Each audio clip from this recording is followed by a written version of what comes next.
মুখ্যমন্ত্ৰী ডক্টৰ হিমন্ত বিশ্ব শৰ্মাই পৰিদৰ্শন কৰি যোৱাৰ পিছত মাত্ৰ 12টা দিনৰ ভিতৰত লখিমপুৰৰ আমতলাৰ যিটো আলফা মাথাউৰি ৰঙা নদীয়ে বিচ্ছিন্ন কৰিছিল আৰু সেই বিচ্ছিন্ন মাথাউৰিটো প্ৰায় নিৰ্মাণ সম্পূৰ্ণ কৰিছে মাত্ৰ 12টা দিনৰ ভিতৰত। মই বৰ্তমান নিৰ্মাণস্থলীতে আছোঁ আৰু দেখুৱাম সামগ্ৰিক পৰিৱেশ। এই স্থানতে 31 মে'ত ৰঙা নদীৰ নিপকোচিষ্ট ৰঙা নদীৰ যি প্ৰবল বানে বিচ্ছিন্ন কৰিছিল এই মাথাউৰিটো। প্ৰায় 150 মিটাৰৰ এটা অংশ উটুৱাই লৈ গৈছিল আৰু সমান্তৰালভাৱে সেই মাথাউৰিটোৰ ভিতৰত থকা 12খনতকৈ অধিক গাঁও জলমগ্ন কৰিছিল। বহু লোকে ঘৰ বাৰী ইত্যাদি হেৰুৱালে। তাৰ পিছতে 2 জুনত আহি মুখ্যমন্ত্ৰী ডক্টৰ হিমন্ত বিশ্ব শৰ্মা সেই স্থানত উপস্থিত হৈ যিসকল বানাক্ৰান্ত আছে তেওঁলোকক আশ্বস্ত কৰিছিল যে যিকোনো প্ৰকাৰে অতি শীঘ্ৰে মাথাউৰি পুনৰ নিৰ্মাণ কৰা হ'ব। আৰু ঠিক সেই কথামতেই আজিৰ দিনটোলৈকে মাত্ৰ 12টা দিনৰ ভিতৰত মাথাউৰিটো প্ৰায় বান্ধি সম্পূৰ্ণ কৰিছে বুলি ক'ব লাগিব।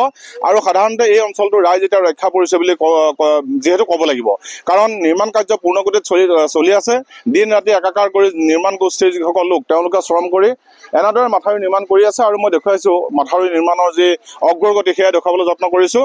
আৰু যিহেতু মই পুনৰ কৈছোঁ যে সেই দিনটোতে আহি 2 জুন তাৰিখে মুখ্যমন্ত্ৰী আহি নিজে কথা দি থৈ গৈছিল বানাক্ৰান্তৰ সন্মুখত যে মাথাউৰি নিৰ্মাণ সম্পূৰ্ণ কৰা হ'ব। যিসকল বানাক্ৰান্ত আছে বা বানত উচ্ছেদিত লোক আছে তেওঁলোকক পুনৰ সংস্থাপন দিয়া হ'ব, সকলোখিনি কথা কৈ থৈ গৈছিল। কিন্তু প্ৰাথমিক পৰ্যায়ত আমি যি দেখিছোঁ যে মুখ্যমন্ত্ৰীৰ প্ৰথম যিটো কথা সেইটা কিন্তু আখৰে আখৰে পালন কৰিছে।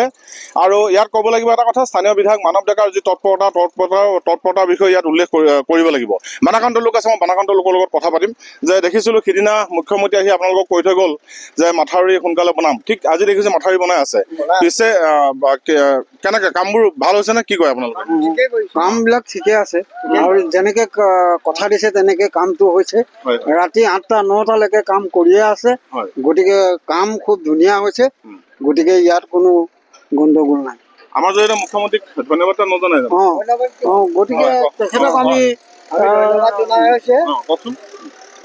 তেখেতক আমি ধন্যবাদ দিছোঁ। গতিকে তেখেতে ৰাইজৰ কাৰণে অতি কষ্ট কৰি আলিটো নিৰ্মাণ কৰি দিছে, আমি খুব ভালেই পাইছোঁ। গতিকে ৰাইজে এতিয়া নিৰাপত্তা আৰু যিসকল ইয়াত 6টা পৰিয়ালে সৰ্বশান্ত হৈছিলে, ঘৰ দুৱাৰ ইত্যাদি উটুৱাই লৈ গুচি গৈছিলে, তাৰ মাজতে আপোনাৰ ঘৰটো দেখিছো। আপোনালোকক পিছে কি ব্যৱস্থা গ্ৰহণ কৰিছে? এতিয়ালৈকে কিবা খা খবৰ কৰিছে নে নাই? খা খবৰ এতিয়ালৈকে কৰা নাই, কিন্তু মণ্ডল আৰু গাঁওবুঢ়া আহি ৰিপৰ্ট এটা লৈ গৈছে। এতিয়া আমি সেইটো মানে ধৰি দিছোঁ, তেখেতবিলাকে এতিয়া কি কৰে, চৰকাৰৰ ফালৰ পৰা কি সাহায্য দিয়ে আমি এতিয়ালৈকে গম পোৱা নাই। কি বিশ্বাস হয় দিব কাৰণে নিদিয়ে? মাথাউৰিটো কিন্তু আপোনালোকৰ বনাই দিলে, কথা মতে কাম কৰিলে। মাথাউৰিটো বনাই দিছে, আমি সেইটো ভালে পাইছোঁ।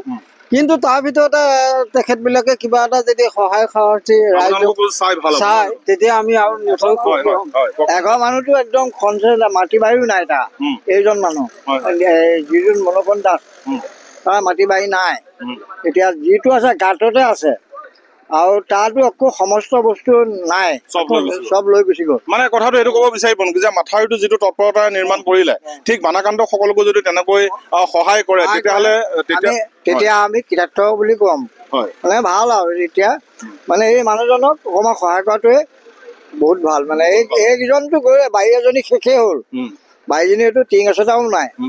এইজনৰ বা এই গাঁতেই দিলে, আকৌ এইজনৰ যিডাল ঘৰ বনালে সেইডালো গ'ল। আমাৰ আৰু ভিন্দু ভাগৰো এই গোটেই মানে গুচি গ'ল, 3টা ঘৰ গুচি গ'ল। এতিয়া মানুহৰ অৱস্থা যদি চাই ভাল হয় ন।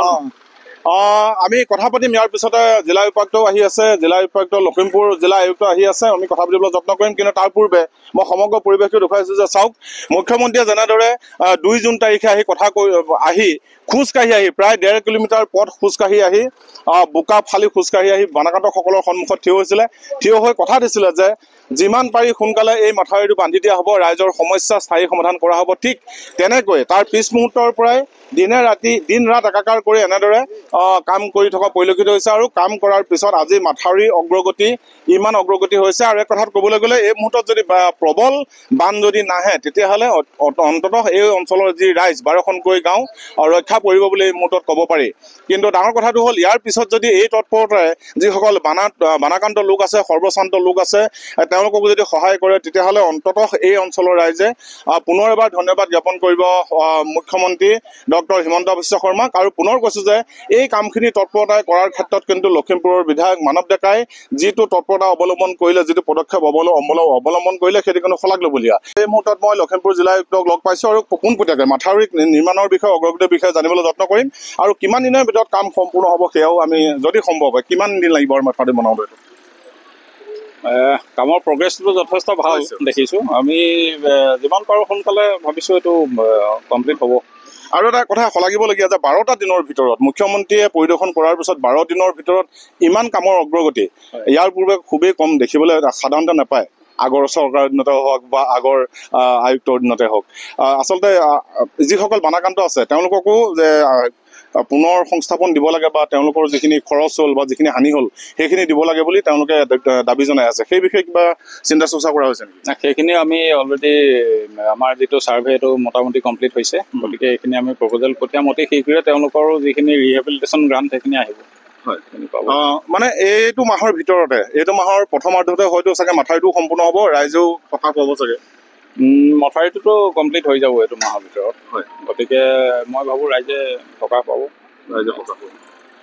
ধন্যবাদ জনাইছোঁ। মই পুনৰ কৈছোঁ যে মুখ্যমন্ত্ৰীয়ে পৰিদৰ্শন কৰি থৈ যোৱা মাত্ৰ 12টা দিনৰ ভিতৰত এনেদৰেই আমতলাৰ যি আলফা মাথাউৰিৰ প্ৰায় 150 মিটাৰ যি বিচ্ছিন্ন অংশ লখিমপুৰ জিলা প্ৰশাসনে অতি তৎপৰতাৰে বনাই প্ৰায় সম্পূৰ্ণ কৰিছে। আৰু এনেদৰে যদি তৎপৰতাৰে কাম কৰে তেতিয়াহ'লে ৰাইজো আশ্বস্ত হ'ব পাৰিব। আৰু এই মুহূৰ্তত সমগ্ৰ দৃশ্য মই দেখুৱাবলৈ যত্ন কৰিলোঁ।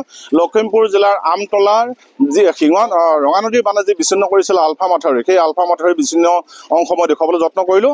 আৰু লখিমপুৰ জিলা প্ৰশাসনে তৎপৰতাৰে ইয়াত মাথাউৰি নিৰ্মাণ কৰি আছে। আৰু খুব কম দিনৰ ভিতৰতে হয়তো এই সকলো লোকে অন্ততঃ আশ্বস্ত হ'ব পাৰিব যে ৰঙা নদীৰ বানে হয়তো তেওঁলোকক আকৌ আমনি কৰিব নোৱাৰিব। আপুনি বিচৰা বাতৰি পাব কেৱল নিউজ 18 এপত। নিউজ 18 এপ ডাউনলোড কৰিবলৈ স্কেন কৰক এই QR কোড। গুগল প্লে ষ্টৰতো পাব এই নিউজ 18 এপ।